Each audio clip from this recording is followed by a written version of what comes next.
Hi, I'm Mona Pruett, and I'm a program specialist with the Virginia Department of Education's Training and Technical Assistance Center at VCU. Today's webcast is titled Cool Tools for School Success, but really the more appropriate title should be Cool Tools for Life Success. Over the last couple years, I've had the pleasure of meeting several young people who were doing very well academically, but were still struggling with keeping up with the challenges of managing information, schedules, and homework. One young gentleman with Asperger's had been on the honor roll throughout his high school career. He was enrolled in AP history classes and English classes, but he wasn't able to take notes and keep up with his assignments. It was through the assistance of his family and his instructional assistant that he was able to make it. His mom actually confessed to me that his success was due largely in part because she kept track of him and what his assignments were. Her concern was what would happen to him when he went on to college. She did not feel that he was adequately prepared to handle the demands of a college routine. She felt like he had become awfully dependent on her and his instructional assistant to keep track of him. In another instance, I met a young high school student who was also struggling with the fact that she needed assistance organizing her materials and turning in her assignments. She was constantly forgetting her papers, losing papers, misplacing her car keys, forgetting things, her cell phone, and she was really concerned about how she was going to manage everything once she got on to college. And lastly, another gentleman and his mom stick out in my mind. When I met him and his mother, he was actually a postgraduate student attending community college to earn his associate's degree in mechanics. His mother was actually going to class with him, helping him to take notes, trying to keep him organized and help keep him on task. It was the only way that he could manage. Unfortunately, he was not able to complete his college education because of his mother's work schedule. So many of our students struggle with these same skills that it is necessary to look at strategies to help them be more successful and live up to their academic potential. When I use the term executive function, what does that really mean? Well, let's look at, it's usually referred to as the conductor or director of our cognitive skills that allows us to manage and succeed in goal-directed activities, much like an executive of a large company. Let's take a minute to think about the skills an executive needs to have in order to be successful. She needs to have the ability to plan and organize her day. She needs to be able to know where material is located so that when someone comes into the office, she knows exactly where to find it. They also need to be able to shift their attention from one task to another if somebody interrupts them or if a more important task comes along. They also have to have the ability to inhibit their emotions and to control their emotions no matter what happens during the day. They have to have a working memory of what happened yesterday, how I performed a task, that I was successful, and how to sustain their attention over a period of time so that they can complete their task. And more importantly, they also need to know how to prioritize a task in order to reach their goals. All of these skill sets are not only important for an executive, but we all need them in order to be successful in our life. So by now, I'm sure you're thinking about your students on the autism spectrum. And you can see that many of them are struggling in any one of these areas. They might have difficulty with transitioning from one activity to the next. They might have difficulty identifying the main topic, a main idea. They might have difficulty picking out the details from what you're saying and what is very important and what is most important for them to remember. They will have difficulty figuring out how to accomplish a task and to reach a goal. Therefore, it's very important for us to begin to talk about what are some of the strategies that we can use for students on the spectrum. Executive functioning skills are developed over time. In elementary school, they may not seem to be as severe as when students reach middle school and high school. That's when executive functioning deficits appear to become more prevalent. If you think about it, In the elementary school years, you realize that executive functioning skills are often built into the daily routine. For instance, our elementary school students are told right from the very beginning, put your name on your paper, put your papers in this binder, put your homework here, clean out your backpack, put your folders away, and many teachers even have this weekly clean out your desk time. And face it, parents are even checking in more frequently. But miraculously, by the time our kids reach middle school and high school, they're expected to do these things for themselves. And oftentimes we haven't given them the guidance or strategies to be independent. Some students make it and some students don't. So for the purpose of this webinar today, I'm going to divide into executive functioning skills into 4 different areas: self-organization, information management, time management, and materials management. So your students who are struggling with self-organizational skills may actually have difficulty maintaining their attention during task. These are your kids who often seem to be totally off task whatever it is you're trying to say. They also might have difficulty shifting their attention from one task to another. They may become hyper-focused on something and you can't shift their attention. They also have difficulty with emotional control. They might be your students on the spectrum who will show some anxiety, may have outbursts because they feel like they can't complete a task. They may be your students who never seem to know how to initiate a task. So they're the ones who are sitting in the back of the room when the rest of the class is working on their work and they haven't even started yet because they cannot figure out how to organize themselves in order to initiate the activity. You've all seen students like this. We all have strategies in our tool belt and we're already using those strategies. So what are some of the things that we're using currently to help our kids with self-organization? Well, some of the things that you're commonly using might be some fidget toys for those kids who have difficulty maintaining their attention. So we all know about the importance of those. We know about the importance of strategy cards, that if it's time to take a break, we know how we can set our students up so that they can ask for a break or that they need to take a walk, that they want to read a book, so that they have those strategies. We may have given our students checklist, whether it be a tag on their backpack as far as what they need to pack up at night, whether it be a list that we've put down on their desk and laminated on their desk so that they know exactly what they're supposed to do, when they're supposed to do it. We're great at creating first-then boards and visual schedules and picture schedules. We know about using calendars. You might have tried using white noise for some of our students or noise-canceling headphones to keep out some of that extraneous noise. So these are the kinds of strategies that you already are using to help your students be more successful in self-organization. Let's take a look at information management. And that's really how are students dealing with the constant input of all of the information that's coming into them. Are they able to remember what you said 2 minutes ago and to apply that to what they're supposed to be doing now? Do they have that working memory of, this is how I accomplished a goal yesterday. I need to follow those same steps in order to accomplish that goal. Are they able to take notes and to summarize information so that when you're providing that information, they know what's important for them to write down? Do they struggle with completing a long-term assignment? Completing an assignment that takes several steps and mixing up those steps, and even beginning a task in a timely fashion. Again, these are the strategies that we all have tried and we've used, whether it be graphic organizers to help our students identify what the main detail is, to select those details and all of the supporting details that follow along. We're great at using highlighters, Post-it notes to summarize information, Post-it notes to stick on papers as far as where it is important for them to complete information.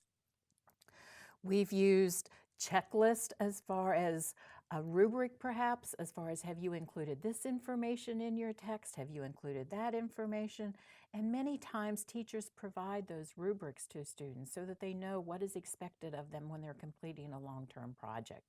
So they have that checklist in front of them. We all have students who struggle with time management, and we know how important time management is. And that's really, being able to do things in a timely manner. Do they struggle with turning in their assignments late? Do they even struggle with not knowing how long an assignment is actually going to take them? They miscalculate. Somebody thinks, oh, that's only going to take my algebra homework is only going to take me 10 minutes. It's only one problem. How long could it be? And when in reality it stretches out to be more like 10 hours for them to do that one problem. So they really haven't they don't have that concept of time and how long it takes for a project to be completed. They also have difficulty sometimes figuring out what is most important to them. What is the priority? What needs to be done first? Where do I begin? Well, some of those students may actually struggle with the priority because they want to put off what is causing them the most anxiety. They're overwhelmed. What are they actually going to be able to do, and what do they want to complete? Many of our students will go to the easiest thing first and forget about the things that might be most challenging for them. So, we use all of these tools. We're all so familiar with the visual timer and our time timers and how we use that and how we can structure it as far as making sure that our students are aware of the elapsed time so they can have that visual representation. We're also very aware of the use of calendars and alarms and how that they can be beneficial for our students. But are we teaching our students how to use these tools independently? Are we teaching them so that they know exactly how to set it up for themselves? Now, we all know about the kids who are really messy, and don't we all have them? They're the ones who really struggle in that areas of materials management, okay? They're the ones who everything is a mess. They have a messy workspace, their locker, is their bedroom, their home environment, everything is cluttered and they can't find anything. They're your kids who frequently lose everything. They can't find their materials. They may turn in their items late or that they've lost it. And we try over and over, how are we going to get these students to manage their materials? You've probably tried, have you organized things in color binders, certain color notebooks for certain subjects so that they know to keep all of their history materials in a blue folder. All of their science materials might be in a green folder so that they've used that color to identify where things go. Other students, you may want to look at using the color folders as far as this is a top priority. We need to get this done. So, that might be a red folder to say, this is top priority. We need to organize according to that. Other students might use color because it's based upon their anxiety level. This is really hard for me. This is really easy. This is a cool, cool color. So maybe something calming like a blue color. So again, looking at the use of color so that they know that that's where things go and it's easy to get to. You may have tried accordion files for some of your students as far as organizing their materials all in one place, but it's divided by a tab. Even a notebook that's divided up in tabs where you can keep everything handy, whether it be your pocket pouch to keep all of your materials handy, use of Post-it notes, but everything is all in one binder and that they know to keep that binder and keep it with them. A landing pad is another strategy that oftentimes we employ with our students who have difficulty managing their materials and frequently using it. And when I use the term landing pad, I mean of a place that is set up in the environment where they know that everything is located. So at home, do they have a place where they can organize, where they have their cell phone chargers, where they put their keys, where their homework goes? It's almost like their own executive desk that is organized, that they know exactly where everything is supposed to be. Or does it need to be organized by bins? So you have a bin for Monday, you have a bin for what you need to take for work, you have a bin for your sports equipment that you might need to keep, you have a bin for your homework. So everything is lined up there that you already have it organized, and it's a grab and go. Some other times people have used clear wipe-off frames perhaps at home so that they can have their checklist handy, and they can just use a dry erase marker to check off the items that they need before they leave the house. But it's an organized space within their environment so that they can keep everything and to eliminate that rush to get materials together at the last minute. You can set this up in the classroom as well. Is there an organized space within the classroom where everything can be kept? Help them organize their locker, help them organize their backpack so that things are easily to get. Having a backpack with multiple zipper pockets so that there's a zipper pouch for their computer, a zipper pouch for their cell phone, a zipper pouch for their pencil, so that everything is all kept in one location. Organizational caddies is another strategy, and you can easily see how everything can be kept together in an organization area. And some of these students may need several of these caddies. They may need a caddy at their desk at home. They may need a caddy perhaps in their study environment. And we know, let's face it, even though we say a lot of teens need to have their own desk and their own space at home, where in reality are they studying?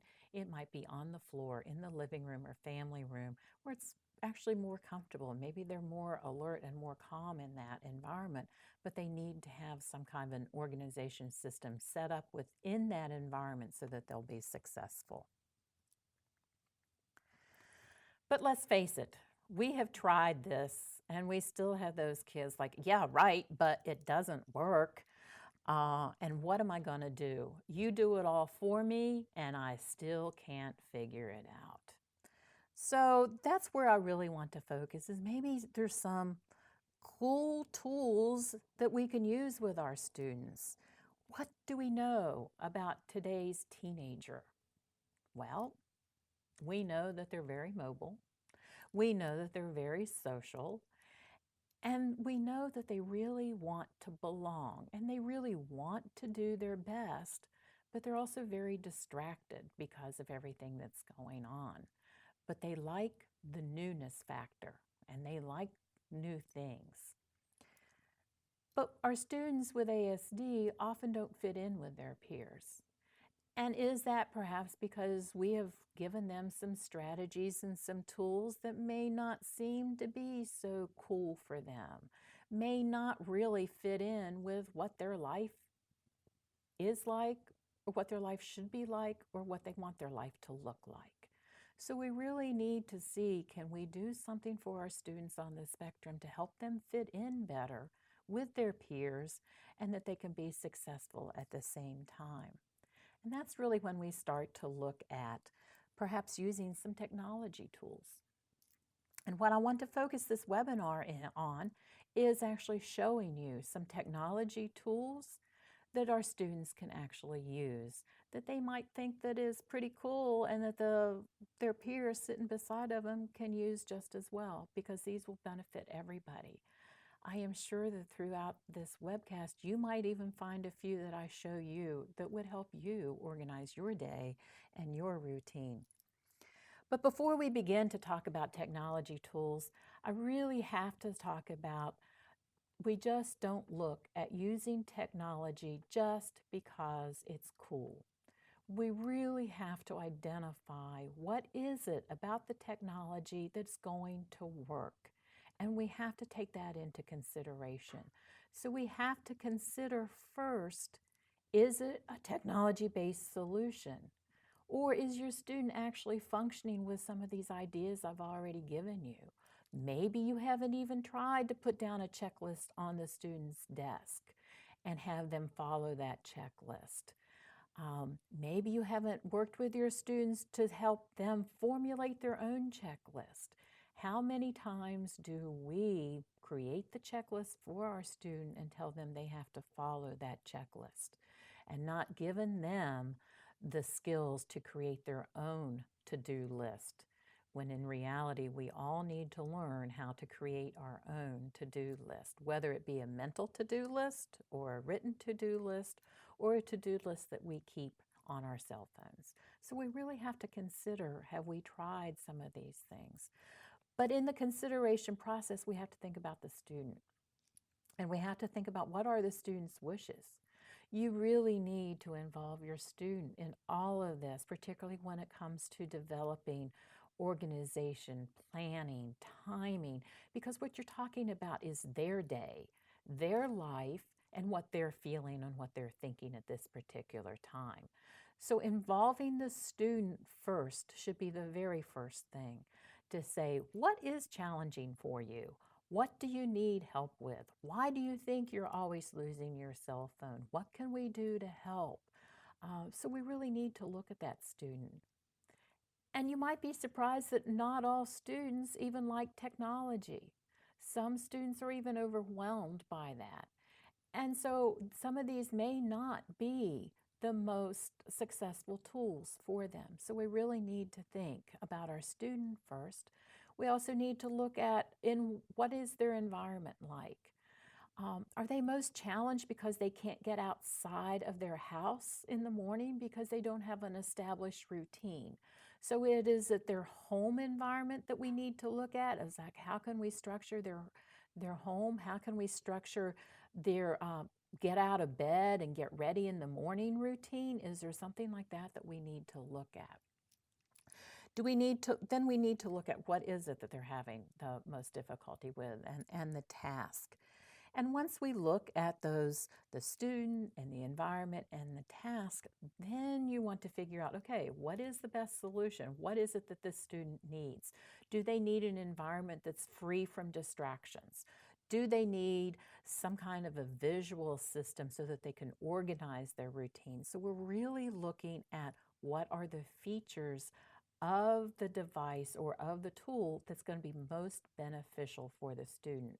We need to decide, these are the features, and what best matches those features. So what I'm going to do is now break up some of these technology-based tools and look at some of our technology-based tools for self-management. The way I've structured this is, you're going to have a copy of this PowerPoint, and it's going to serve as your handout, so you can go back and look at some of the things I'm talking about. I'm going to run through some of these slides, and then I'm actually going to switch over to my computer and show you in more detail what some of these things are. But the names of them and everything are here, so when I can switch over to the computer, you'll have those names and you'll know what I'm talking about. So for self-management, there are many things, and I want to say to begin with that nowadays most of our teenagers, or even middle schoolers, have access to some type of a cell phone. And I'm just talking your basic cell phone plan here. I'm not talking smartphone yet. I'm talking your cell phone. And really to look at, what is it on that cell phone that perhaps we can use for our students. We all know that the cell phone has the ability to have a clock, a built-in timer. You can set the alerts. We could set it to vibrate at a certain time. You could even set an alert where you have a light flashing as opposed to a timer. So you have that visual, like the light, and it's a bright light that goes off. You ask, ooh, where is that alert? Well, what you have to think about is, it's built in sometimes for individuals who are visually impaired, because they can't hear the vibration or the noise of a text alert, or the noise of a voicemail, or the noise of the timer going off. It's built in as an LED light going off. So again, sometimes even though the cell phone might not be on them, it's sitting off to the side, having a light and a visual effect does help. We all know that the calendars can be stored on your cell phone. Vibrating watches have been out there, and that we've used those a lot sometimes to set up. A self-monitoring tape, and that's for our students who really have difficulty staying focused and staying on task. I recently heard a young gentleman who was speaking to a group who had created his own self-monitoring tape alarm system, And it wasn't the alarm system that you or I would think that is like, okay, the alarm goes off, I need to be headed out the door. No, he had 10 alarms go off in a period of an hour so that he knew that at this stage, I have to have my clothes on. At this stage, I should be eating breakfast. At this stage of time, I should be doing this. So he had really done a task analysis, per se, of exactly what needed to be done by a certain period of time, and that he had those alerts going off on his cell phone. Sometimes we can create a self-monitoring tape. In the past, we've done a CD tape where a student might actually wake up to their favorite music playing, and it would play for maybe 3 or 4 minutes, and then at 4 minutes you can add in, you should be getting out of bed now, and just have your voice. And then for another 2 minutes, the song would continue to play, maybe at a higher volume, and then another alert would come on. By now you should be getting your clothes laid out. And then another 2 minutes. Have you brushed your teeth? You know, those kinds of things, so that they can be listening to music at the same time, but also having that self-monitoring thing come along so that they're able to manage that. I'm also going to show you today about the guided access on your iPad. I think many of us know about the guided access, so we can keep our students only within one app and not go out and explore perhaps their favorite game app. Some people may not know that you can now use that guided access to restrict how long you want the student to stay within an app. So you say, okay, you can have your break time set here for 5 minutes, and after 5 minutes, they will be locked out of that iPad and locked out of that app altogether because the 5 minutes is up. So I will show you how to set that and where that's located on your iPad. And let's face it, a lot of our students at night are distracted by what's on their computer.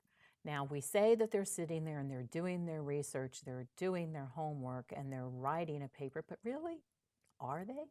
Or are they on Facebook? Or are they on Twitter? Or are they checking their email? You know, there's so many distractors as far as what's on their computer. So I'm going to be showing you a little bit later a few Chrome extensions that can actually be put onto your computer where there's a timer, or that they have where you can actually block yourself out of a website for a period of time. So you can say, okay, I'm not going to do Facebook for 30 minutes, and you won't be able to do Facebook for 30 minutes. And a stay focused app. So some of those are some of the technology-based tools.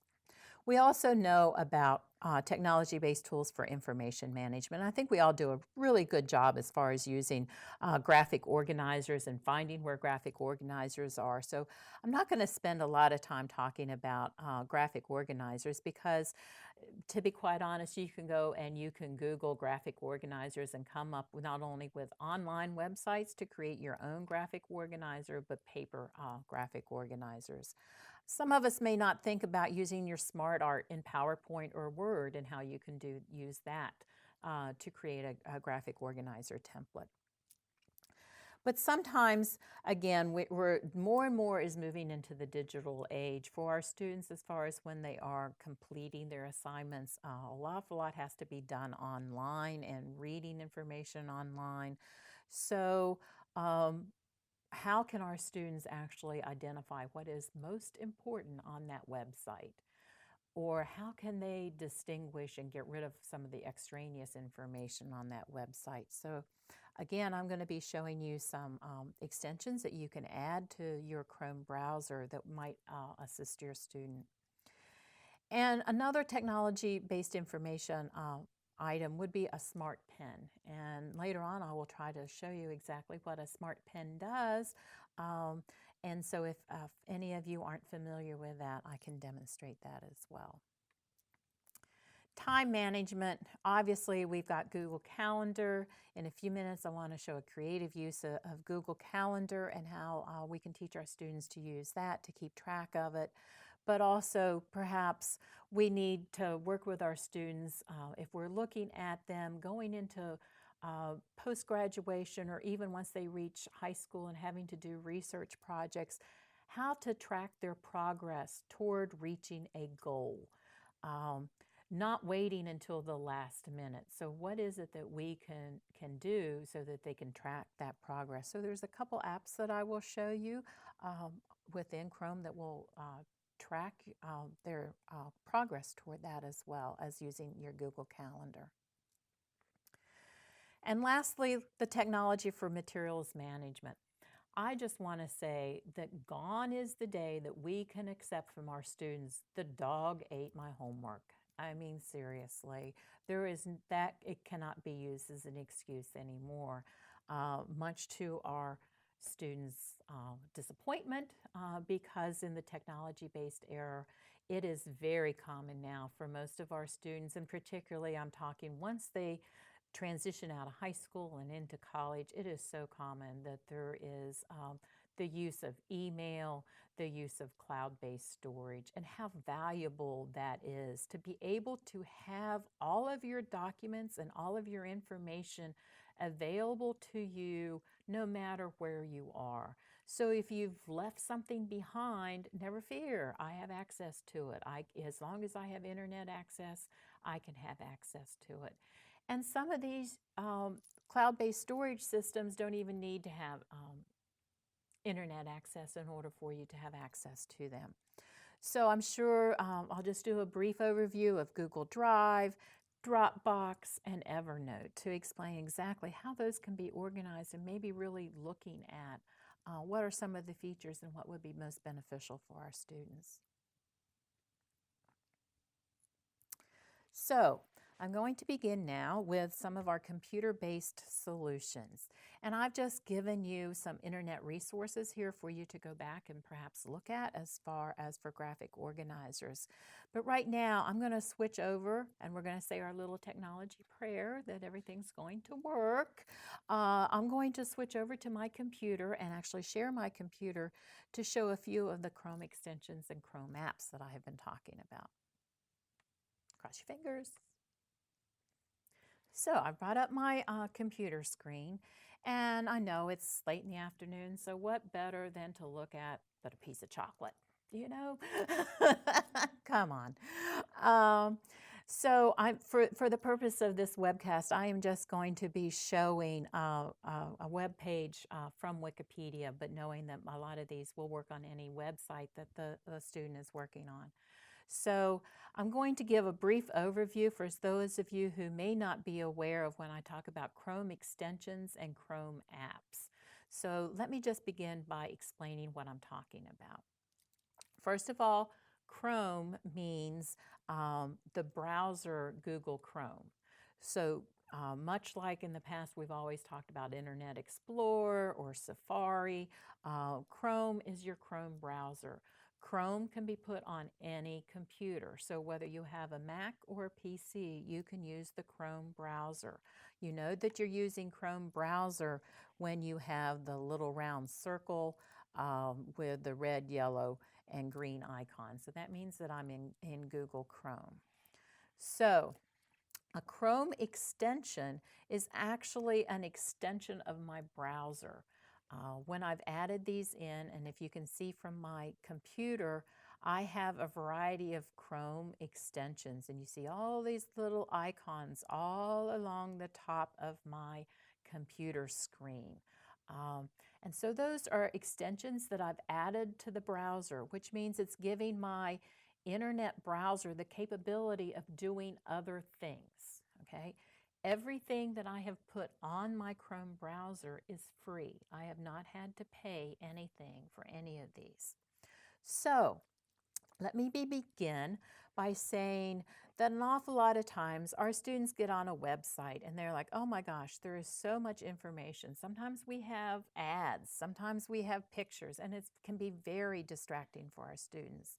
So here's one quick Chrome extension that you can use, and what I did was I clicked on Clearly, and this is called Clearly, the Chrome extension Clearly, and you can see this is the web page, same Wikipedia page, same information about chocolate, but do you see how I have reduced the distractions from our students? It's just the information and just what they need.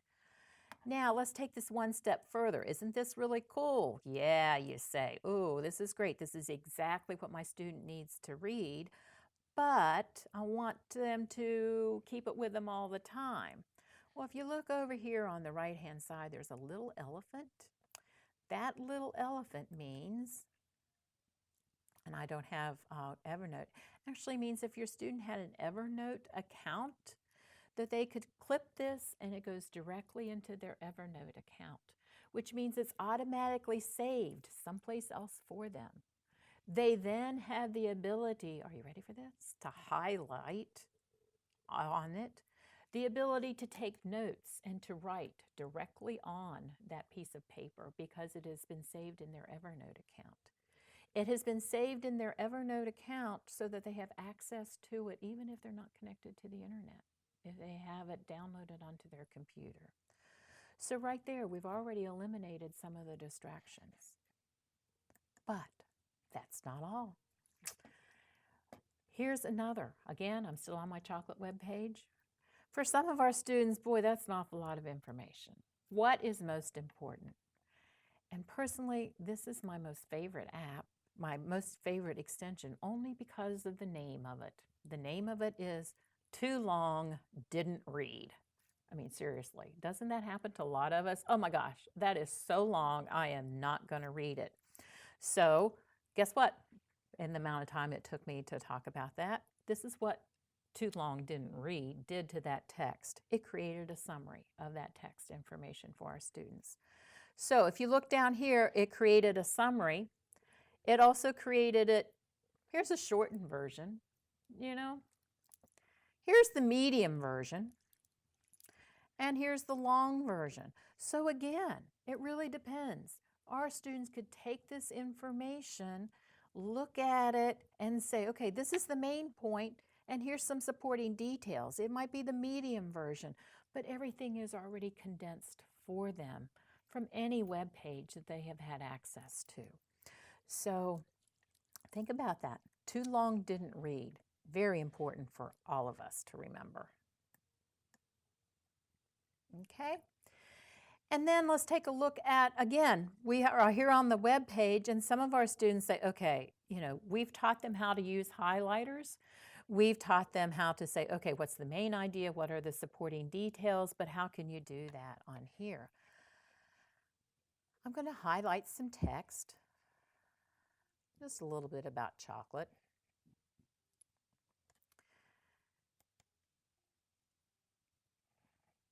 And I have an extension on my browser, and this is called Super Simple Highlighter.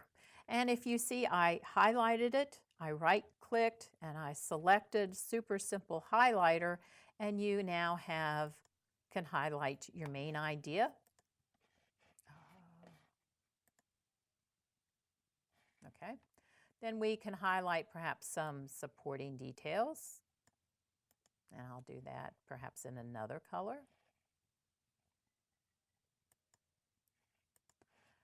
And some less ones. And I'm just randomly highlighting here.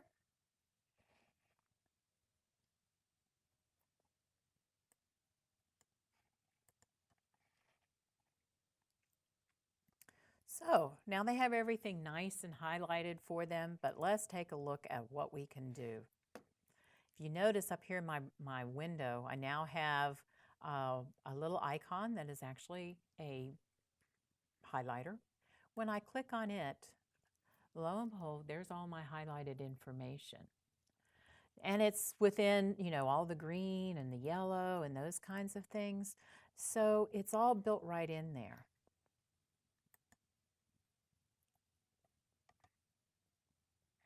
Oh, okay. Had to pause there because I couldn't find the button I was looking for. I just want to point out right now I'm just showing more organization tools, but just to give you a handy little, if you notice when I click down here, guess what? I can even get the computer to read. So it will actually read that material back to our students. So for some of our students who may have difficulty reading or just sometimes need to take a break from reading, we can get it to speak back to them. Now, the nice thing about using this simple highlighter, the next time I visit this website, if I'm on here, those highlights will still come available to them. So those are some of the tools that you might see to use as far as some of your computer-based items when it comes to using your information management. I'm actually going to move on and show you some more Chrome extensions that I talked about. And the first one I'm going to show right here is the timer. And again, it's just a little clock right here in my browser. And you can set the clock for 1 minute, 5 minutes, 10 minutes, or 30 minutes. So just for the sake of time, I'll hit it and you will see that there's actually, look at that, there's our visual timer. It's showing me the elapsed time. So if you say, all right, I need a brain break, I am going to go look at Facebook for 5 minutes, they will have that. And then you can set it.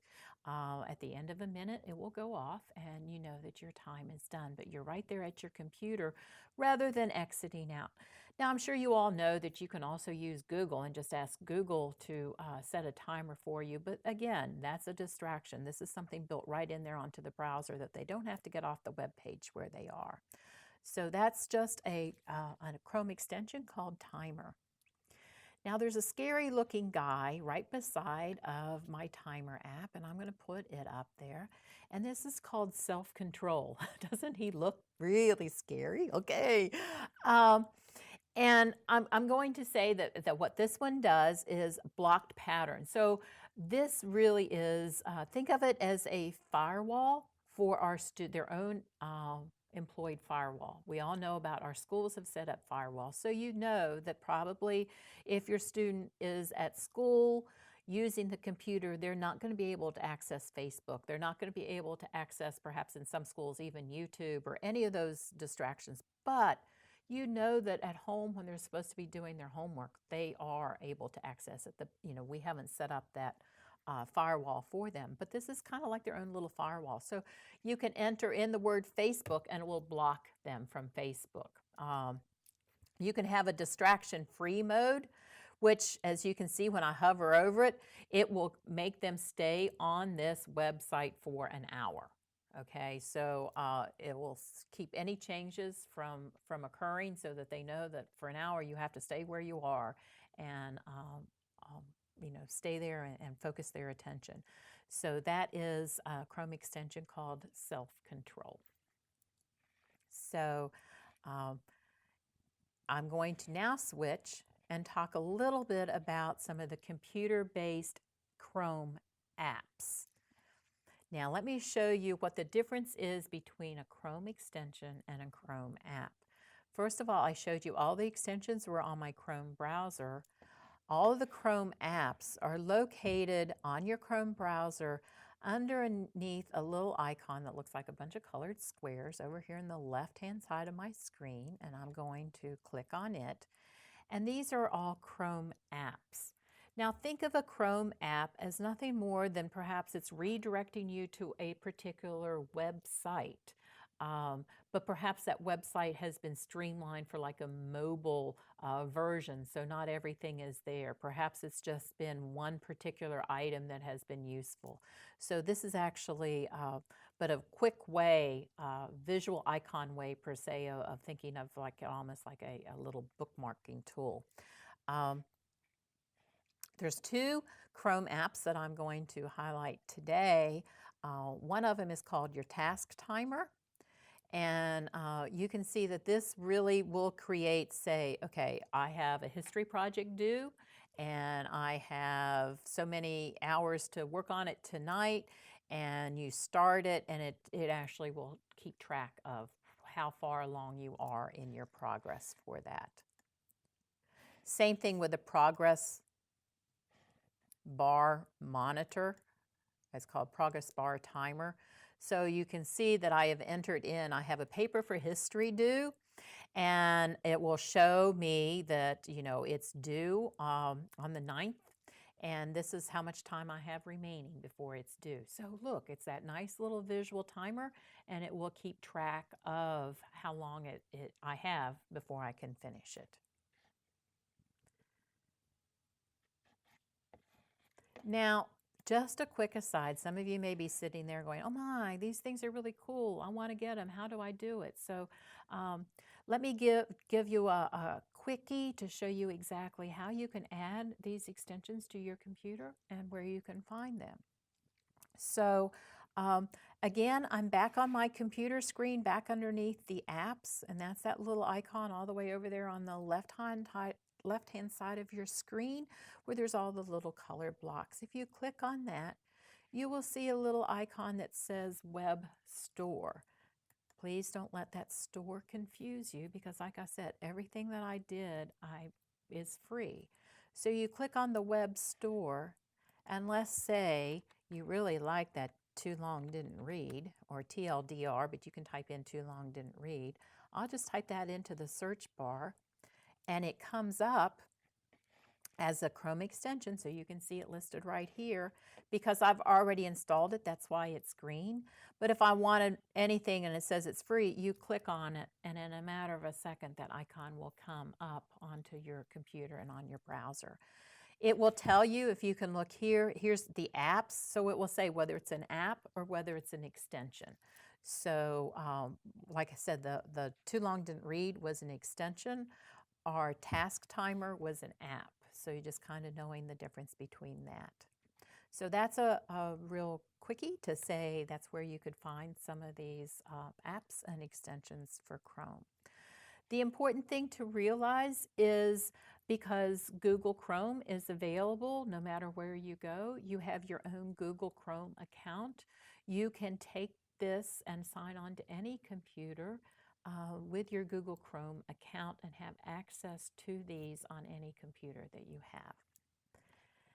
Now, most of you, I'm sure, are teachers, and so the one thing I do want to say when it comes to if you want to try this and have this set up, I recommend that you create your own Google account for your classroom. Don't use your personal Google account. Create your own classroom account for Google to put these extensions onto it. And the reason for that is if it's your personal account, because it's tied into Google, your students also would have access to your Gmail or your email account, because that is all one address. So my Gmail account address is mdpruett@vcu.edu. So when I'm pulling this up, I also have access to my own calendar and my own email. So that's my caution, that you just go create a free Google account for your classroom and for your students, and that they would have access to that, but they obviously then wouldn't have access to your calendar or to your email. And while I'm here with Google, I want to bring up my Google Calendar. And just to show you what I have done with a particular assignment. Now, we all know about putting due dates on a calendar and how good we are about, okay, this is due on, I have a history paper, and it's due on January 23rd. And so we put that date right onto our computer. Well, that's good. January 22nd comes up and you haven't even started it. You know, how many times does that happen with our students? So what I did is, this student in particular has a history paper due, and the teacher gave it to him as an assignment on January 7th. So I created my own calendar. So I created a separate calendar. If you notice over here, it's titled History Paper.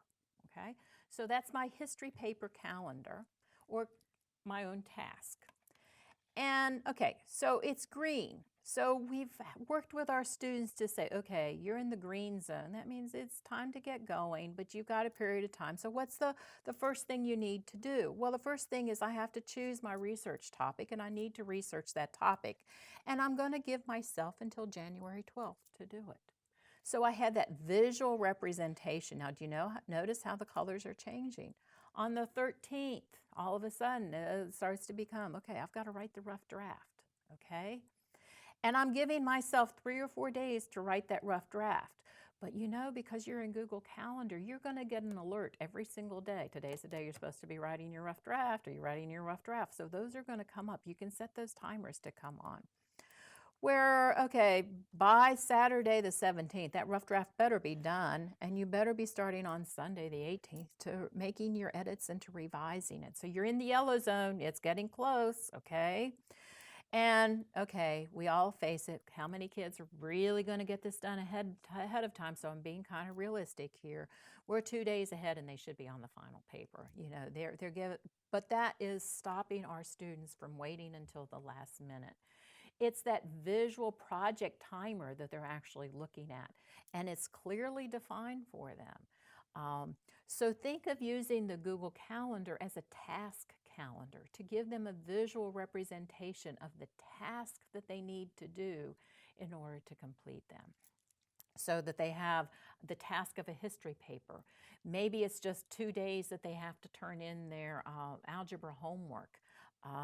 Those kinds of things, so they have particular tasks assigned, and to use that color coding of your calendar so that they can have access to it.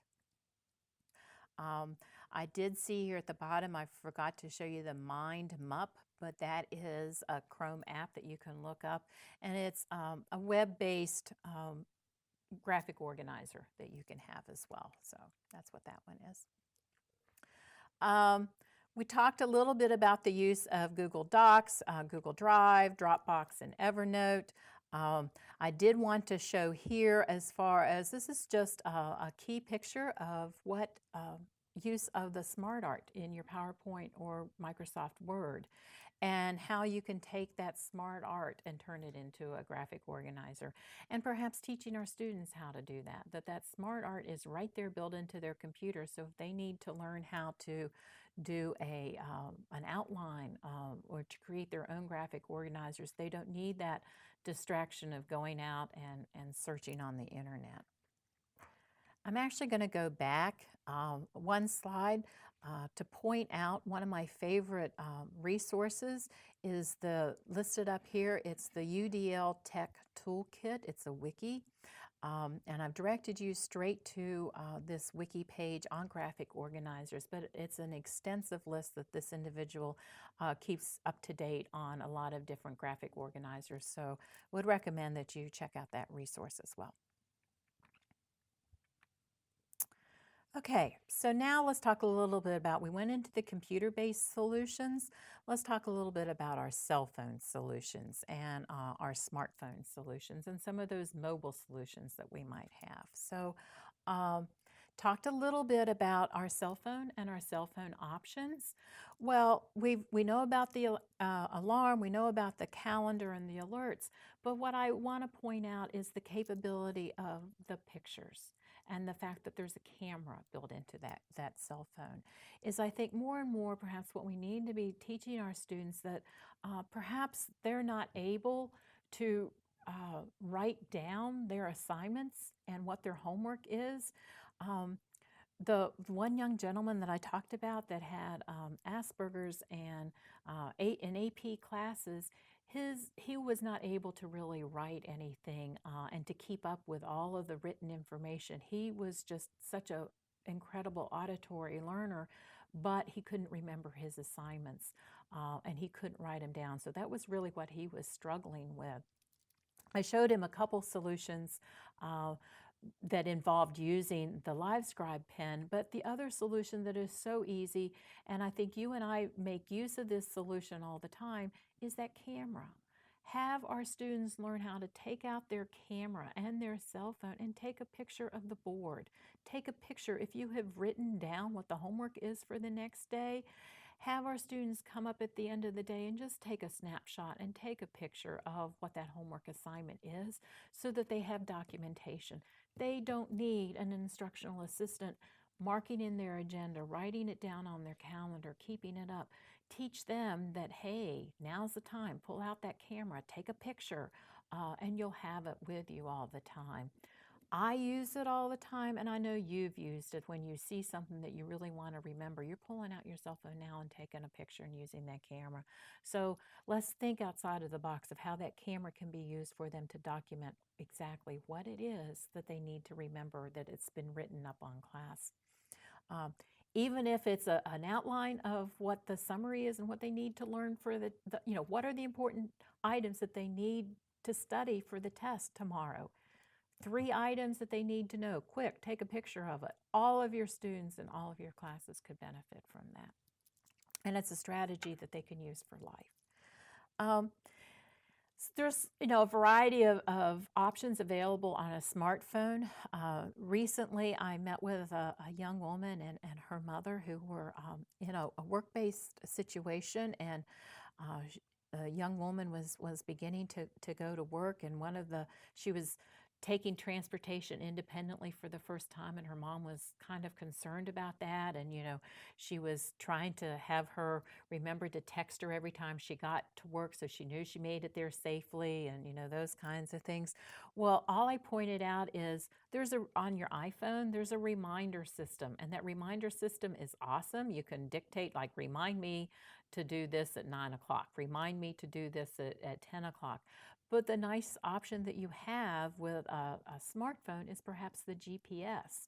And you can say, remind me when I get to this address, I need to text mom. And that's exactly what I explained to her. It's like it's a text message that will go off whenever she gets to a certain point, and it will remind her that she needs to do it. So sometimes that GPS system is really good because back in the old days, I'm sure some of us actually had the strategy that if we needed to remember to do something at night, we would call ourselves and leave us a message on our answering machine. Well, now we don't even need to call ourselves. We can just tell our cell phones to remind me when I get home that I need to do such and such. So it will automatically just come on when your cell phone gets near that time. And then lastly, using the Smart Pen or a Live Scribe pen is also another mobile solution. Okay, so now let's move into some of the iPad options. And for these, again, you're going to have a copy of my PowerPoint. So this is just some information for you because by now we're all pretty savvy as far as how to look up apps and to determine them. So it's a list of some of the apps that I have found useful for note-taking and for scheduling. So if you're not familiar with any of those, I recommend that you go to the iTunes store and to check them out and to check out the features of them. Particularly when it comes to some of the note-taking apps, is really to see what feature is it that you're looking for. Is it the ability that perhaps you want it to be compatible with Google Drive, with Evernote? Do they have more of their access for PDF? So all of these have their own intricacies as far as how they're able to be used as far as for note-taking. The scheduling apps, the same thing. My caveat with all of these, there are a gazillion apps out there. What is most important is for you to select one, stick with one long enough to make sure that it has the features and that your student is able to use it. Don't overwhelm your student with trying something different every week, because it's going to take a lot longer for them to learn, and they'll never figure out exactly what is the feature and how to use something. So narrowing your list down just because you think it's cool doesn't mean that it's going to meet the needs of our students. I mentioned earlier that on the new operating system for your iPad and iPhone, we all know about guided access. If you go into your operating system and go to your settings and enable your guided access, now you will see a time feature as well, so that you can enable the time and go back into the app and do your triple click to enable your guided access, and you'll see a little button in the lower right-hand corner that will say set time and set the time limit, and then it will lock the screen after a certain amount of time unless the student knows your passcode. So, you know, there's the whole entering in your passcode in order to release that. So that's how the guided access with the time feature works on your iPad. And like I said, I do believe this is new with the new 8 operating system that came out. So if I've sparked your interest in executive functioning and that you want to learn more, the library at the TTAC office at VCU has a variety of different resources that are available. Not only are technology and AT resources that I've talked about today, but some books and videotapes as well. So here are some of the information that you might be able to check out through our library. So here's my contact information. Please feel free to shoot me an email at any time if you have any questions or comments or anything like that. I would love to chat with you about how your students are actually performing and being successful with their planning and organizational skills. Thank you.